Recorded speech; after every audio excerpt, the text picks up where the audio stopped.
The next mystery is that dark angel. Are you ready? Yeah, I'm ready. Are you ready? I'm ready. Are you ready? I am ready. All right. Now, this is going to be linked to, we spoke about the mystery of Pergamon last time, and we didn't, and there's much more, but this is linked to it, but I believe it's going to open up an end time understanding. I'm going to show you some images by the end of this that I believe are going to open some things that are make things very clear. Okay. First of all, let's go back to the first abomination, desolation, which it all comes from. And that Jesus, Messiah, speaks of will happen again. Happens in the time of Antiochus when he sets up this abomination on the Temple Mount.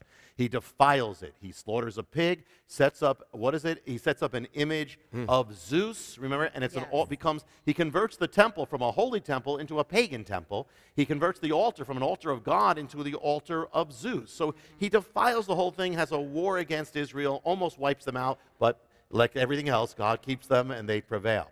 Then the Roman armies come in 70 AD and they destroy the temple in the name of their God, who is Jupiter. Well, Jupiter is Zeus, the same thing. And remember, we trace this all back. You go all the way back to Baal. It's like the same God. It's just the mass change, but it's the same principality. Right. So they destroy. They actually offer up sacrifices to Zeus on the Temple Mount, another abomination. When they do, they brought in their Roman eagles, and Josephus says they offered up at the eastern gate sacrifice. So it's this defiling. There's always this war over the holy place. And there's a war over Israel, war over that Temple Mount. Well, that's not the end of it. In the next century, you have the Emperor Hadrian. Hadrian, which actually his name means the Dark One, he decides, God says, Jerusalem is the place where I'm going to put my name. Well, Hadrian decides I'm going to rename Jerusalem. I'm going to change the name of Jerusalem, and it's going to be named after Jupiter. So he's going to convert Jerusalem into a pagan city. So now he says he's going to do this. And he says also, I'm going to put an altar and temple on the Temple Mount to Jupiter. So here's another defilement going on. Well, the Jewish people go up in arms, literally. There's a revolt called the Bar Kokhba revolt. Ends up, Hadrian destroys hundreds of thousands of Jewish people, cities, bans them from Jerusalem, from ever coming to Jerusalem, except one day a year they can come on the 9th of Av when their temple was destroyed. And he burns the scrolls of the law and all. It's like a replay of what Antiochus did. It's a replay of the abomination. And so he ends up putting up the temple, on the temple of Jupiter on the Temple Mount. Wow. He does that. And not only does he rename the city, very interesting, he renames the land. He comes up with a name that is going to drive the Jewish people out and cut off the connection of Jewish people to Israel. And the word he comes up with is Palestine. And so that is the origin of Palestine, meaning the land of the Philistines. Yeah. It's their land, and it comes linked to an abomination. It comes linked to the desecration of the Temple Mount. It comes linked to a war against the Jewish people. It's a pagan war against the Jewish people. That's where you get the name Palestine, which is not biblical, or Palestina, and that becomes the name to this day that the enemy has used to try to drive the Jewish people out. Yeah. So the Jewish people are out. You have that Temple of Jerusalem. Now, when I got saved, when I came to the Lord, there was that train, and I didn't know how to get saved. And actually, by the way, I was watching the 700 Club at the time, and I was watching Ben Kinchlow and Pat Robertson at the time. As a Jewish person, you blessed me, Kent, in these things, Ben. It's been a truly blessing. I remember those days. So I didn't know how to get saved. So I remember from Hebrew school, God met people on the mountain. He met Moses on the mountain, met Elijah on the mountain. So I said, let me find a mountain. Right. So I find a mountain. I drive up the mountain at night, and I go up to the top, and I kneel down on a rock, and I give my life to the Lord on the mountaintop. Now, years later, I come back, I revisit that mountain on my anniversary. It's nighttime. This time I have a shofar, I have a talit, I have a Bible, and a flashlight. And I find the stone, and I'm just having a great time with the Lord, and I open the Bible, and it says, the enemy, in Ezekiel, the enemy says, I have your mountain. I have your high place, Israel. I have your mountain. The enemy says, aha, I've got it. And that's kind of strange. I'm on a mountain, and it's reading about the enemy saying, well, the next day, I go to the congregation. Somebody's waiting on the line at the end, a woman, and he says, well, we know it's your birthday because I got saved on my birthday, so it was my anniversary. And they say, we have a gift for you. So we bought this drawing. So she hands me a drawing, and it's a drawing of a man with a shofar and a talit standing on a mountaintop blowing the shofar. I said, well, that's weird. That was me last night. She said, really? She said, well, yeah. I said, well, I came back to the mountain where I came to the Lord. She said, really? She said, what's the mountain? I said, well, you don't know the mountain. I don't even know the mountain. I said, well, describe it. So I described where it is. And the woman says, she says, I live at the bottom of that mountain. I said, really? She says, do you know what that mountain is? I said, no, I have no idea. She said, that mountain is dedicated to Satan.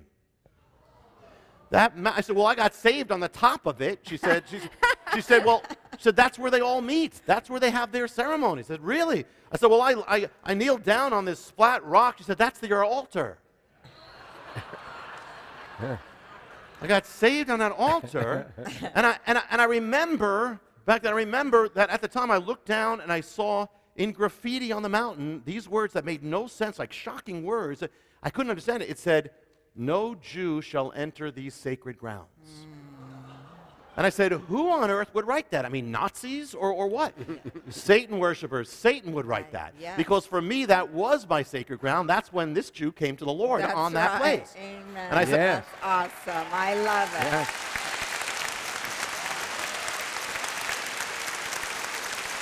So I said, well, too late, Satan. I'm already in. I came back.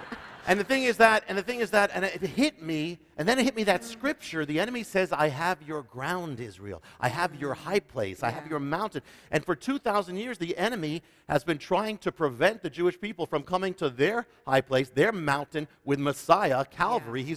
He's been saying, you can't come. You can never come to salvation, Jews. This is not for you. Not only spiritually, but for 2,000 years, he's actually had the mountain of Israel. He's had the high place. For 2,000 years, it's been in the hands of enemies. To this day, on the mountaintop to this day, you have an obstruction. You have obstructions there to prevent the temple, to prevent God's purposes from coming to pass. You've got the Al-Aqsa Mosque, which is right up there, the third greatest monument in Islam, and you have the Dome of the Rock right there in the center. So the thing is that here's the first thing I want to show you. It's really part of an ancient war that goes back to the abomination desolation and is taking us forward to the future, even what's on there right now. And I want to show you something. Remember I told you that Hadrian erected a temple to Jupiter. Now again, this is all the enemy. The enemy does everything he can to defile that mountain. Well, that temple of Jupiter, now remember this, the Al-Aqsa Mosque is a square, it's a rectangle. And if you go look above it is this polygon, which is the Dome of the Rock. It's a polygon. Well, I want you to see the temple of Jupiter that Hadrian set up, and then I want you to see the Dome of the Rock in there. Okay. Look on the left. On the left is the temple of Jupiter that Hadrian built. In the middle is the Al-Aqsa Mosque at the bottom and the Dome of the Rock on top. Put them together, they match up. They match, in other words, the Dome of the Rock and the Al-Aqsa Mosque are matching up on the blueprint of Hadrian's temple to Jupiter, which was a defilement of the temple. So in fact, if you go, I mean, it's like following this ancient war. If you go, and you can actually put up the next image, which just shows you a little clearer, and that you're seeing this pagan temple to defile the Temple Mount, and yet the Islamic structures are built according to that pattern, matching it. In fact, the Dome of the Rock is built on ancient pillars that were there from the Romans. Here's the question. Okay. Could there be any mark of the enemy, because there's always been this defilement, this war all about the Temple Mount. Could there be any mark on the Temple Mount of the enemy? And now put that image up. That same image. That image. You see the horns, you see the crooked mouth, you see the satanic image. That image is on the Dome of the Rock. That image is on the holiest place in the world.